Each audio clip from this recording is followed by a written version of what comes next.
Okay, so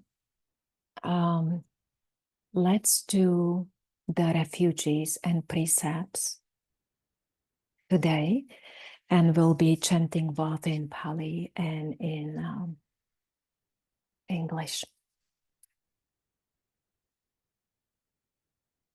Namo tassa bhagavato arahato samma sambuddhassa. Namo tassa bhagavato arahato samma sambuddhassa.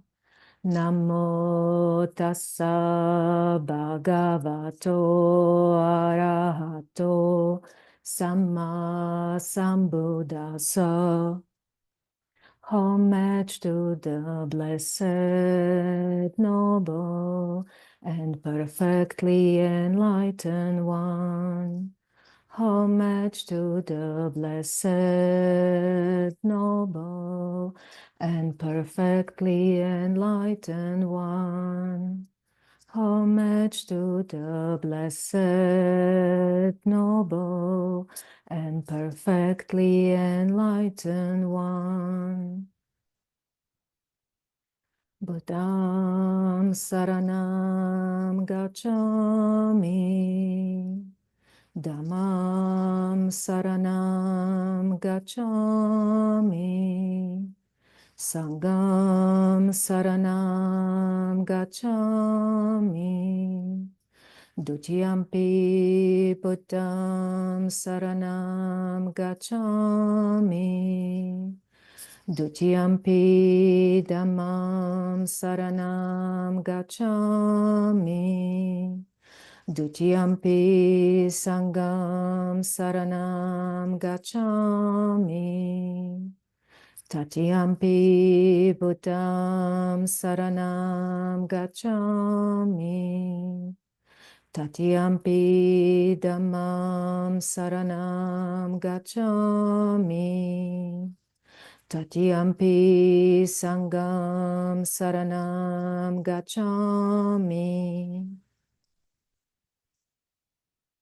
Panatipata veramani sikapadam samadhiyami. Adinadana veramani sikapadam samadhiyami. Kamesu michachara veramani sikapadam samadhiyami. Musavada veramani sikapadam samadhiyami. Sura meraya majapamadhatana veramani sikapadam samadhiyami.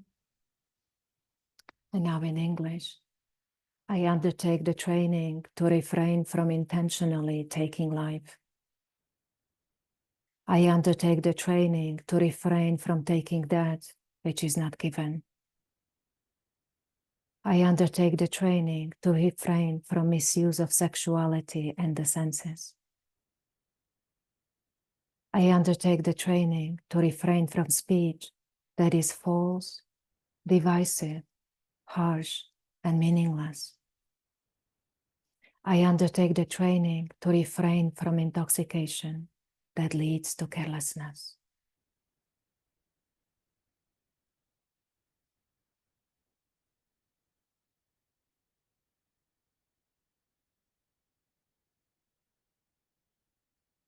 So settling into your comfortable meditation posture.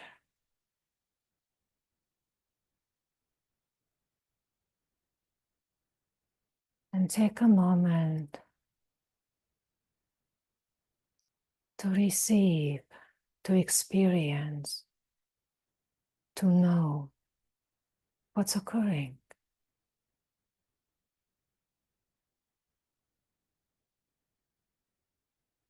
in the body, heart, mind.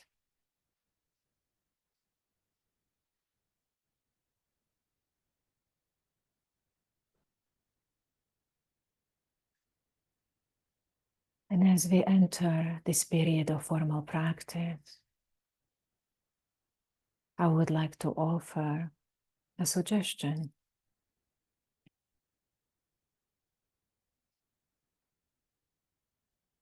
That we approach this particular sitting period with the intention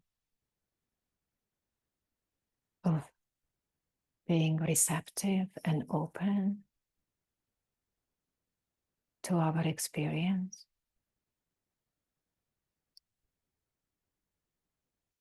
to let go of this need.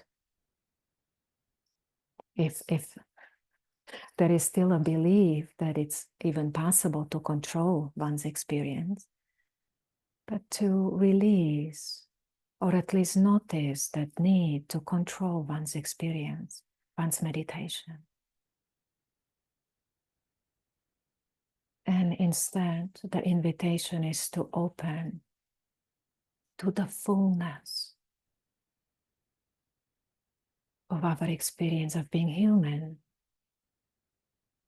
right here, now. And that requires patience.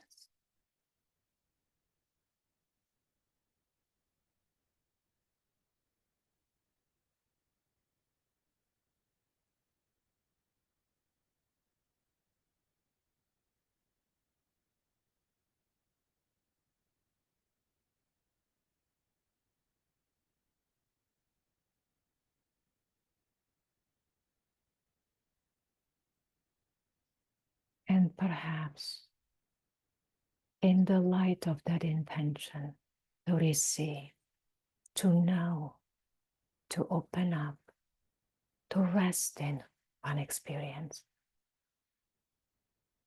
one can see and understand all the ways we try to fix, protect, correct, push away what's perceived as disagreeable or unpleasant.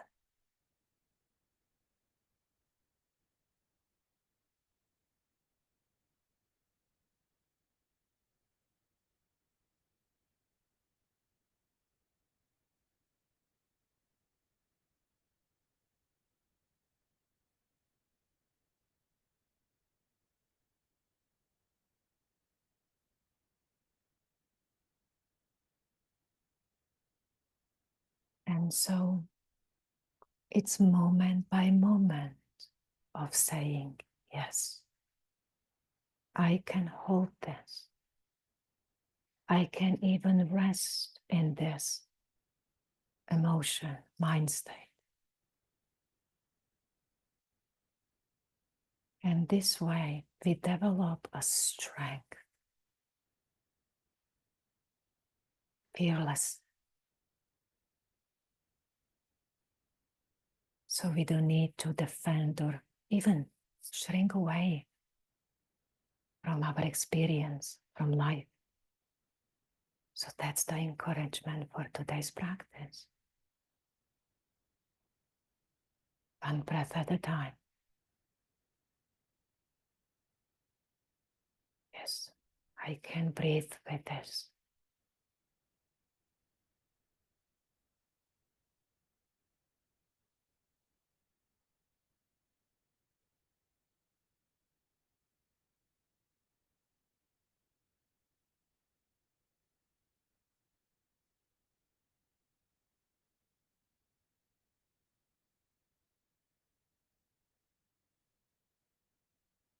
And again, in the light of this intention, we can see and begin to understand all the ways mind fights, resists, is being pulled and pushed around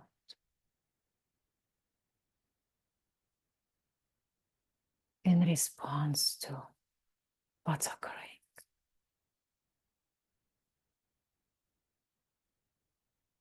Breathing in, breathing out, being with, feeling the body, its weight on the cushion or a chair, feeling its presence, its physicality, aliveness.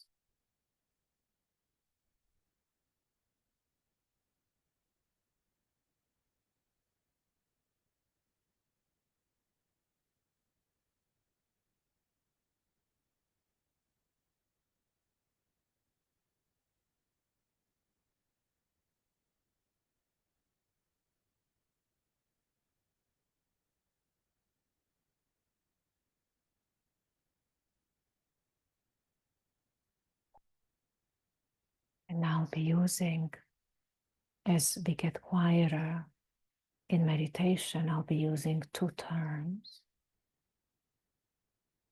One is remembering, which means we remember how is our attention engaged. And then I'll use the term returning,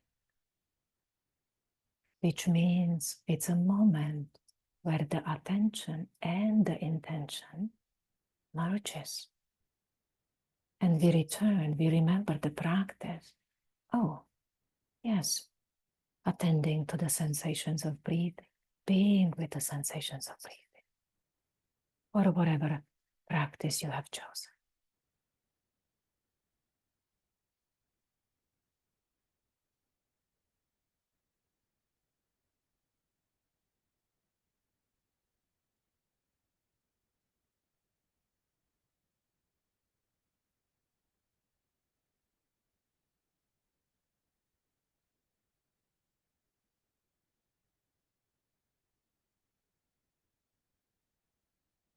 When there is patience in the mind or heart, there is this sense of being here, sense of timelessness. Everything is occurring here and now.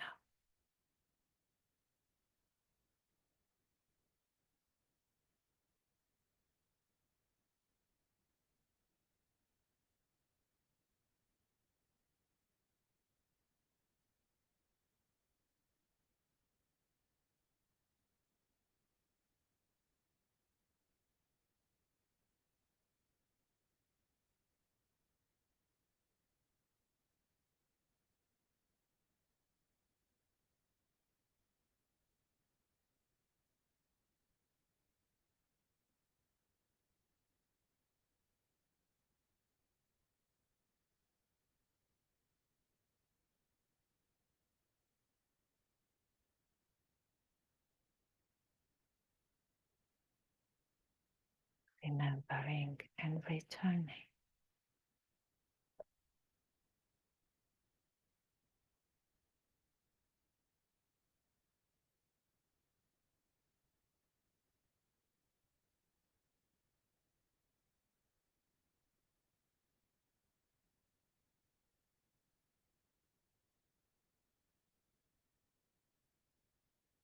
Sense of resting in the now, resting in the here and now.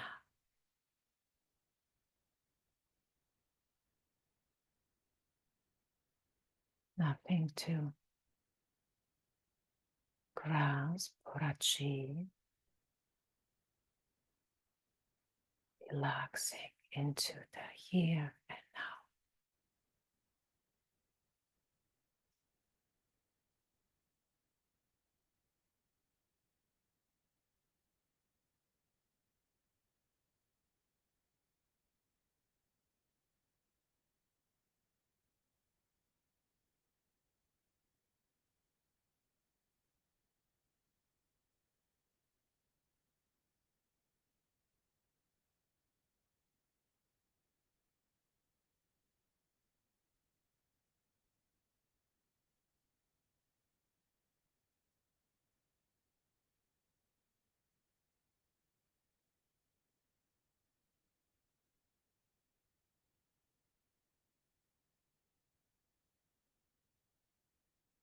Remembering and returning.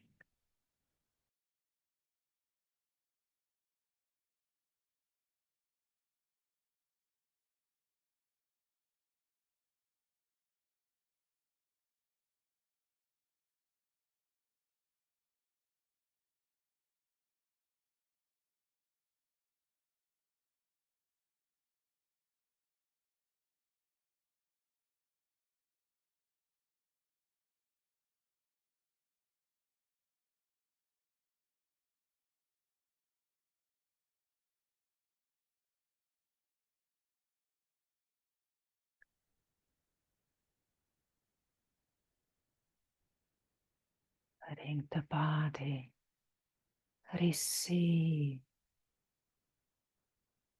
the fullness,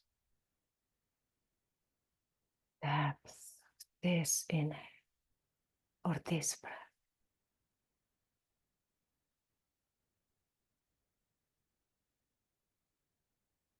We can even rush to the next inhale, even rush our breath.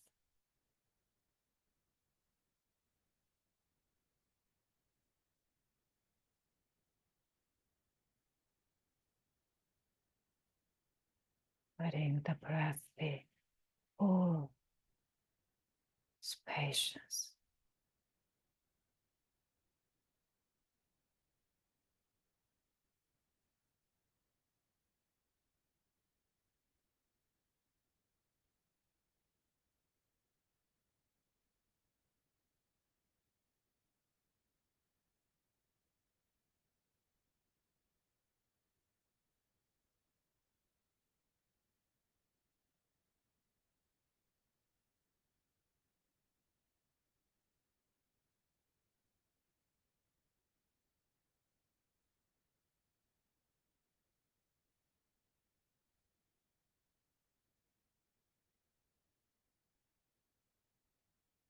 Remembering and returning.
Remembering and returning.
receiving.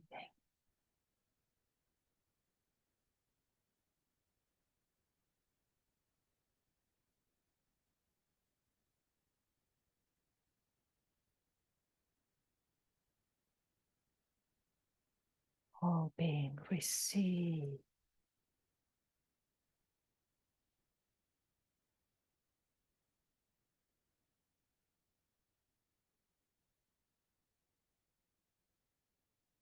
You rest in the here and now.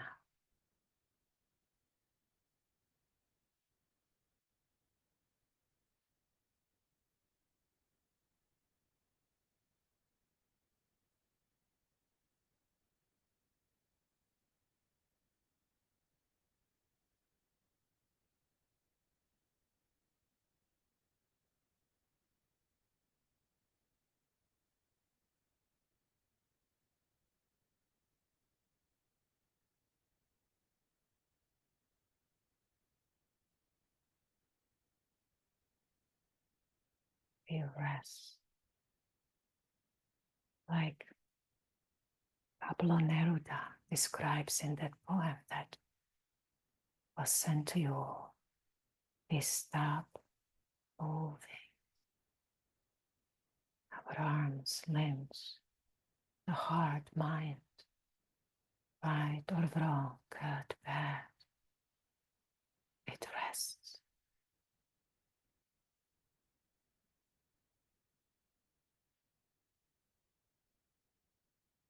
I like, I don't like. It rests.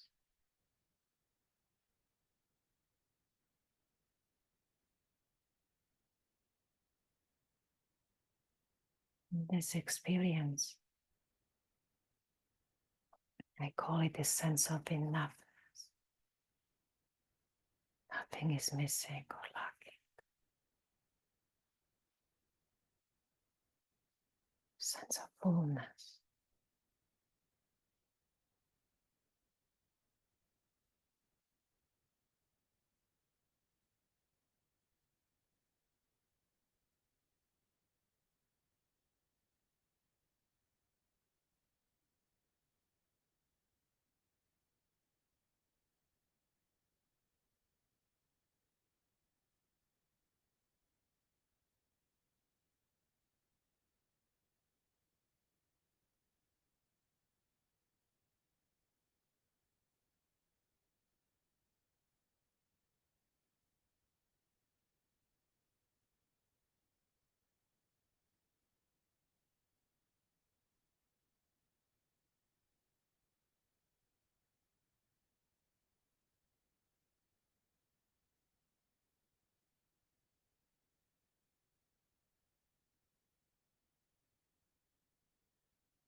Remembering and returning.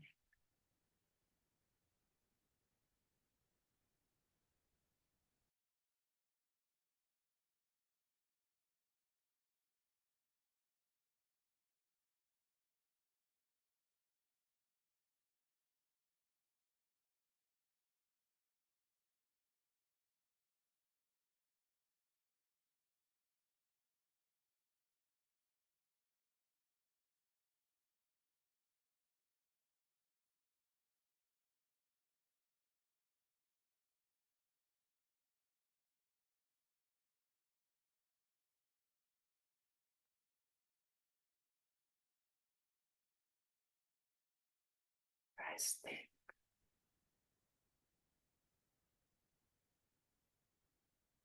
Nothing is missing. So that sense of fear and clinging, grasping is gone. It's resting. The fullness of this experience here and now.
stay. One can rest in an experience that might not be pleasant, but one can still relax into it. What do we relax? Aversiveness, clinging, we rest.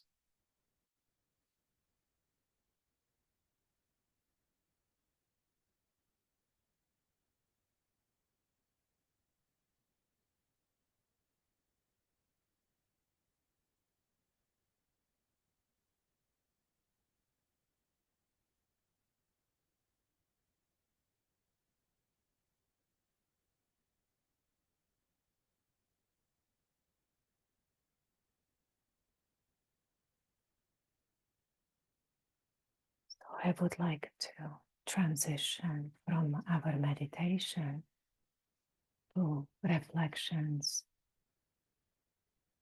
like this quietly, and I will read two short poems that will introduce some of the topics I would like to reflect on.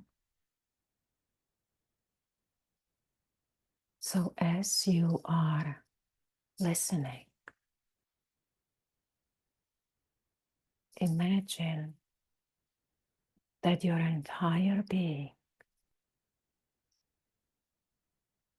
is hearing this. It's like every cell is an ear, so there are billions of ears. If you don't like that image, perhaps receivers, something that receives like a receptor. So the organs receive, the fluids, the bones, the heart, mind. And perhaps something is moved and even rearranged as you hear these beautiful words that point towards this experience of patience.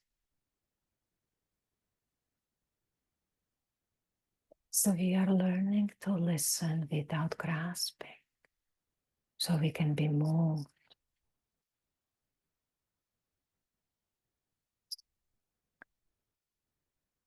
Do not try to save the whole world or do anything grandiose.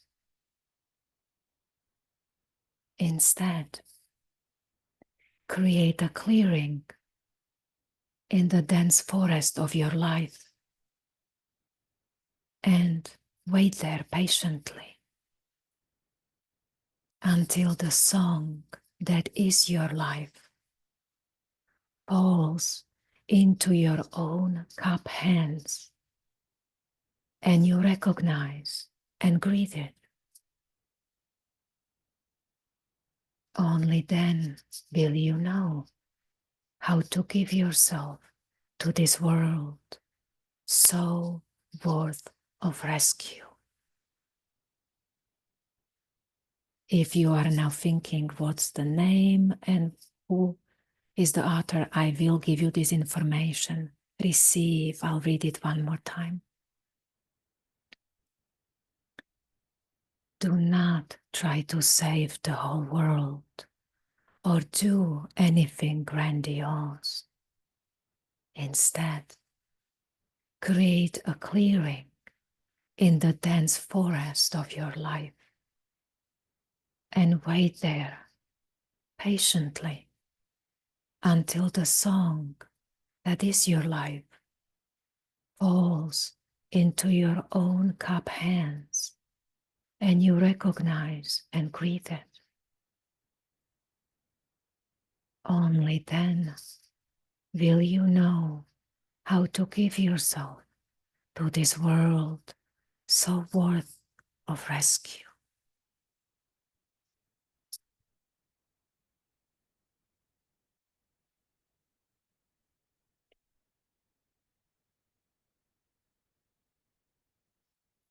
One more.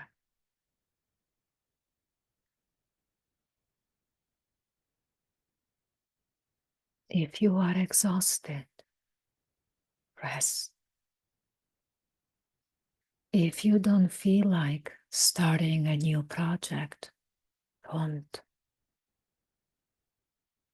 If you don't feel the urge to make something new, just rest in the beauty of the old, the familiar, the known.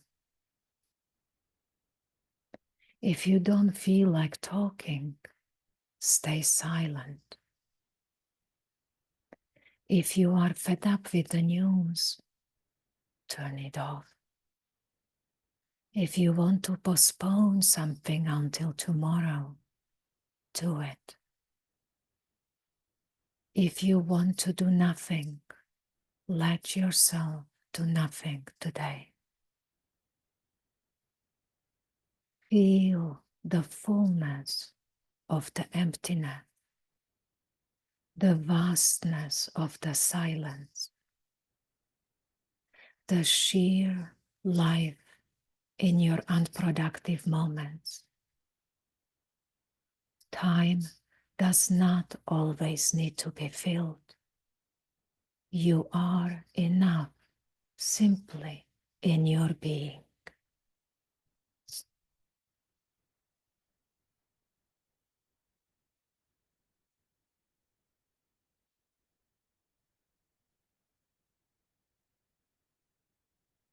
Those gorgeous words, right? I will do my best to make it somewhat practical as we reflect together on a few aspects of the patience parami.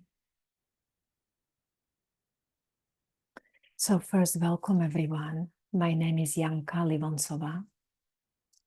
I'm really glad to be here. I hope that you benefit from practicing being together and from what I have to share.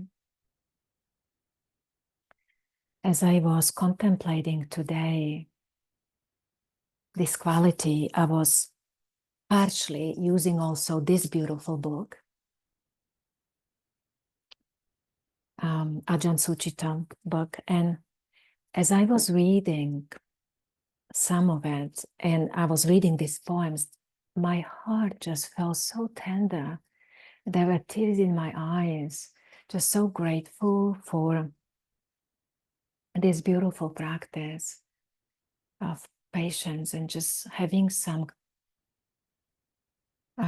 practical tools to engage it, to call upon it. And I really think we will need it in the next year. That is why I also chosen this topic. So first I would like to name the way we suffer when this quality is not present or is not developed or it's not valued and therefore invited to one's heart and mind. We can call this impatience, but it takes many forms. One form I would like to name is this sense of busyness and this sense of urgency. Oh, it's so painful. And it's when it's in the mind, we believe it. Like we believe that something is so urgent. And there is this sense of being pushed to do it, to attend to it. And there is almost this panic. I call it panic, but that's the visceral experience of this sense of urgency. It's a panic, right? So in this category, I would also like to include this experience I call rushing,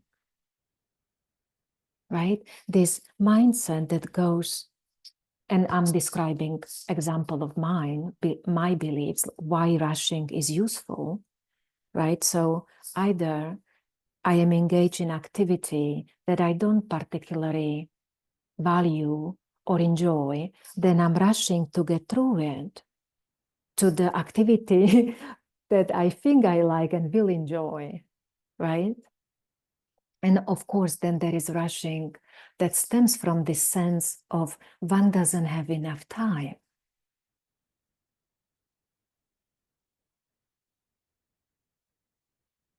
And you know, when I feel it in my being, it's this sense of something is missing, what's wrong, and it just starts this whole impulsiveness.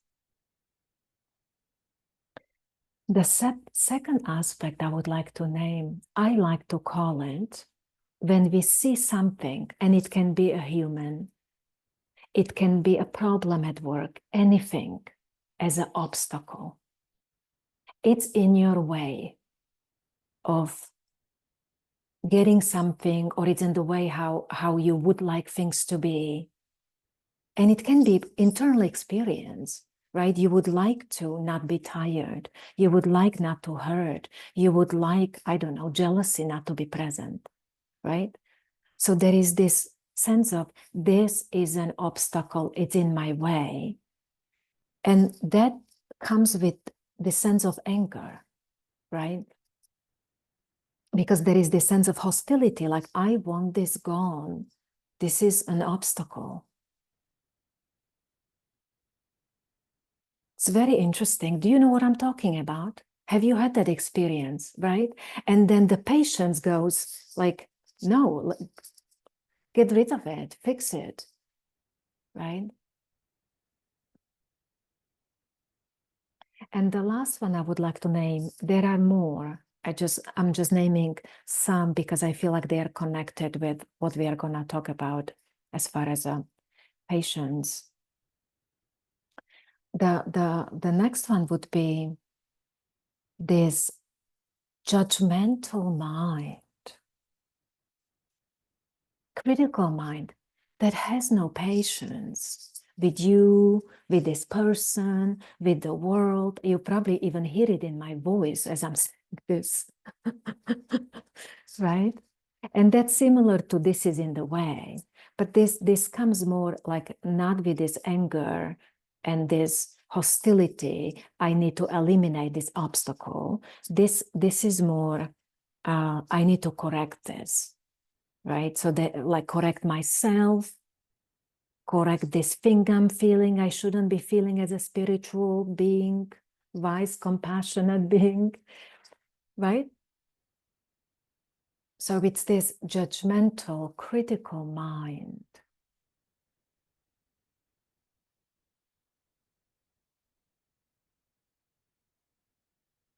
So imagine now a mind, this is meant to be a contemplation,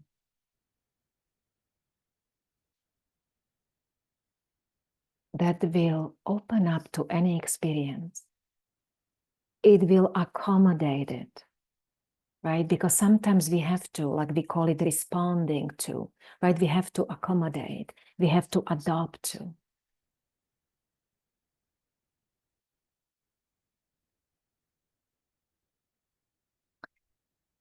The mind that moves, mind and heart that moves through the world in this prayerful way. Everything is worth my care and my full attention. I can take time with this.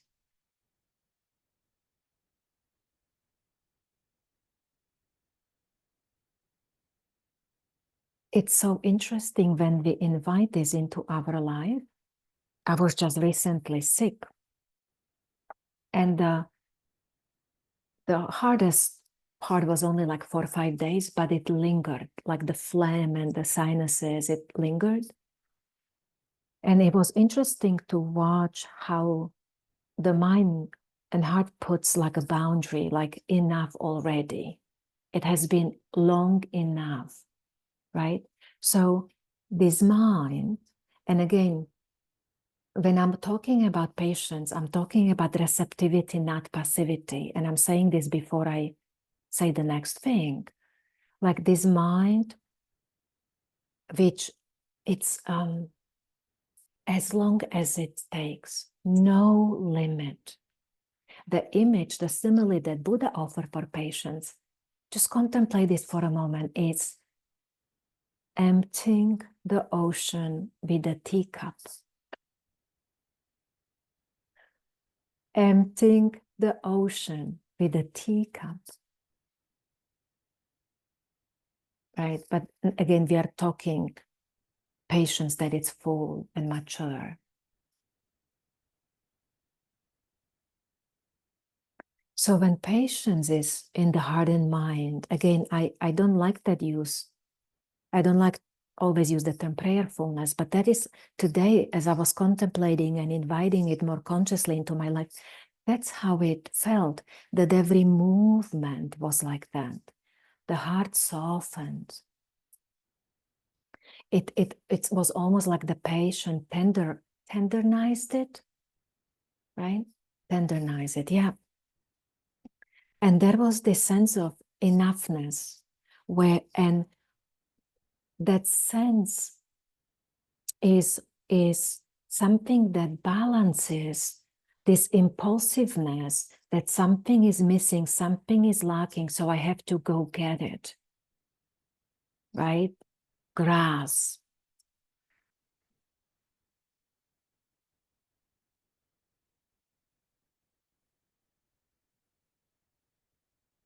So practically speaking, this practice can be engaged from the moment you wake up, this practice of slowing down. You open your eyes, or not even that, you just realize, I have woken up. The body is awake. Mind is conscious. And just feeling the mind, the heart, the body, taking just few breaths. And there will be this push. Get going, Janka. All this, get going. And you can just feel even the energy in my voice. Boy, sometimes when I finally relax and slow down, I can feel that hurt of this pushiness of the mind. So back to waking up. And then you sit and the feet come on the ground, right? Because you eventually are going to stand. And then you wait until there is this receptivity. Okay, feet are on the ground, about to stand up. So everything slows down enough so one can receive one experience. That's not how we move through life.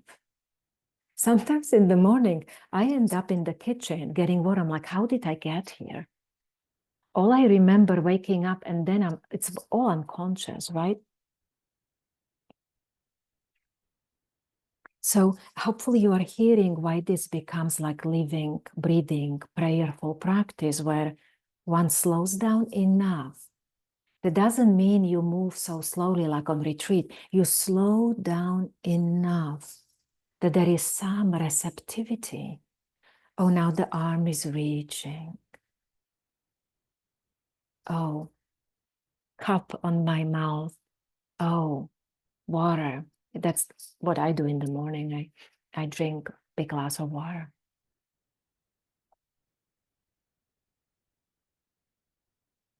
When there is the sense of slowing down,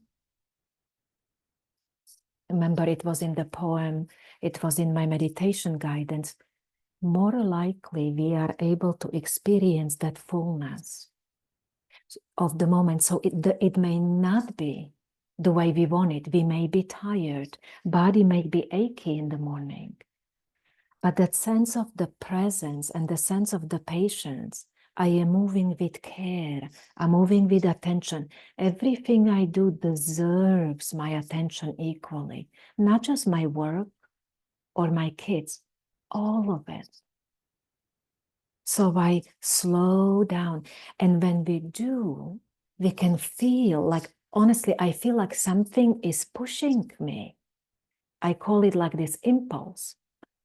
Go faster, right?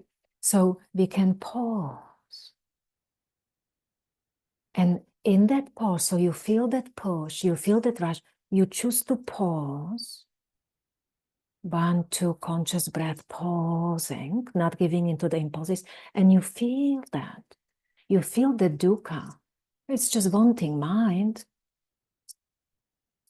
Oh, so painful. Slow down, slow down. It's a form of self-care. So at the end of the day, we don't feel like we are completely worn out. We just went to a battle with the world, with ourselves, battling our mind, our experience, the world. Oh my. I'm sure you know what I'm talking about. It's the mind just right or wrong, just stretching around.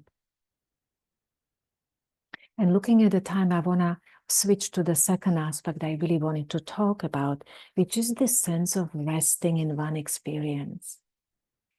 I am using just a word. Hopefully it will point, and I hope my instructions in meditation or the words in the poem pointed you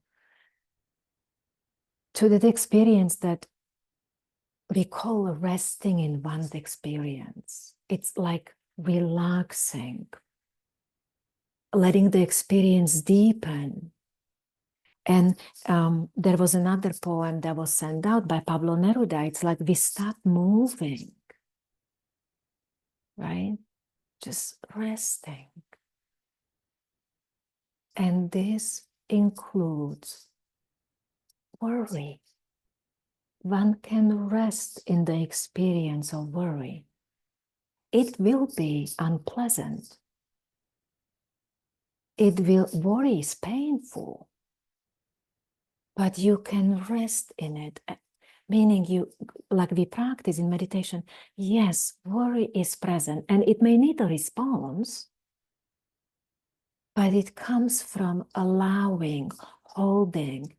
And again, allowing means doing something. So I'm on purpose using this word resting, relaxing.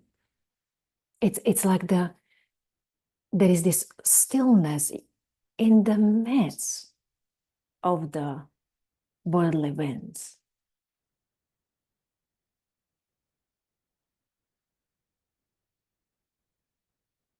Worry, resting, resting. So what does it take for us to rest with these difficult internal experiences and also external, right? How can we remember that was something I misunderstood about patience, right? Because that is how it was taught to me. That's why I don't even like that word as much, because it was like enduring, grinding my teeth. So it's not passive, it's receptive, right? There is not passivity. It's receptive enough so one understands, oh, that's happening. And then the wisdom can kick in. Does this need action as a response? Do I have to say anything about this? Do I need to act on it? Do I need to think about it more, right? Because that's the third karma. And sometimes we don't know. We go, I don't know. But it bypasses or cuts through this obsessing, right? Because it comes in a form of question. Oh, I'm receiving. Okay, worry is here. Allowing. Okay. Is there impulse within the worry towards speech, towards action that should be followed? But if there is not, we use the term, you may not like the term, bearing with experience, right? I prefer now being with experience, being fully engaged. When I stay with experience and I keep checking, most likely wisdom will occur, or what will occur, I don't know yet. Let's hold it as something unresolved. Let's hold it as a question.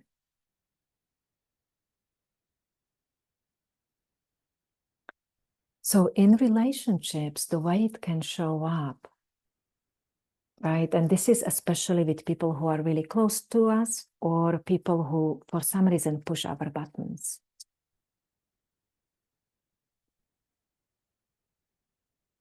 So with the patience, one can see beyond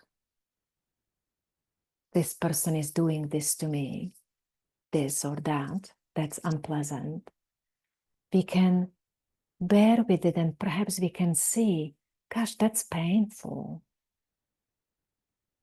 That's painful, them doing this. And that's, again, not that we don't set the boundaries if necessary and that we don't act, but it cuts through that reactiveness where one cannot tolerate certain human beings, certain behaviors, right? Like we cannot tolerate some things in ourselves. We bear with it, we rest in it, develop this relationship that's born of care.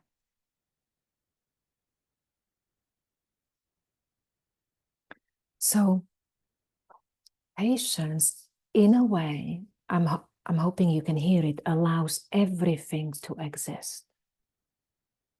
As you are hearing it and the mind goes, well, but some things are not right.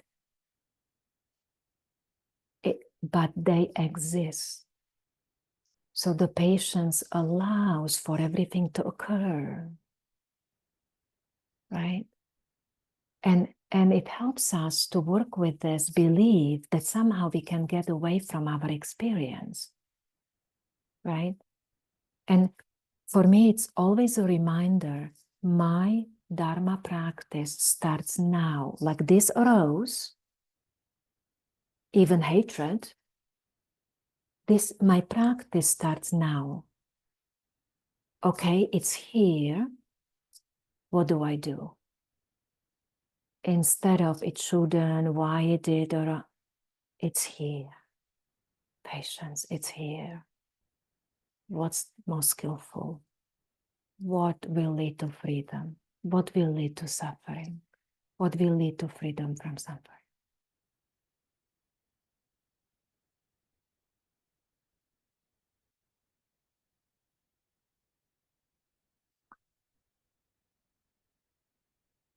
And you know, I love poetry and I have one more. It's a short, so indulge me. I want to finish with that one because I feel like it's just so good. And when I think of the New Year's, and I'm not sure about next year, but this year was not easy. So it's so simple, but just really, really good. And I'm taking these 3 goals for the next year. So it's my offering towards you, towards your reflection, perhaps contemplations, how to move, how to step into the new year, if that's something you do. Okay, so here it is. The first goal is to see the thing itself, in and for itself, to simply, sorry, I skipped the word, I start again. The first goal is to see the thing itself, in and for itself, to see it simply and clearly for what it is. No symbolism, please.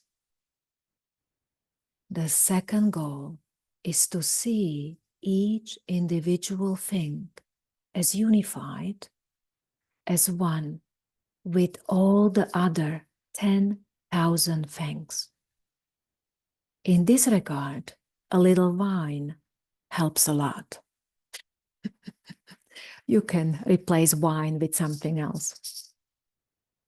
The third goal is to grasp the first and the second goals, to see the universal and the particular simultaneously. Regarding this one, call me when you get it. 3 Goals, the poem is called The 3 Goals by David Bathill. And I read Clearing by Martha postal weight. I'll put it in the chat later. And I read one more thing.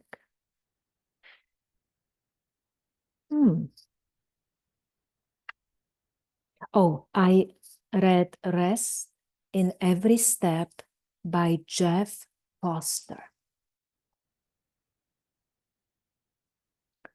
So I would like to thank you all for being here, for your practice today, and for all your practice you do, for the way you show up in the world. I will be here in a month, so I'm sending best wishes to you all. And deep, deep, deep gratitude for your practice.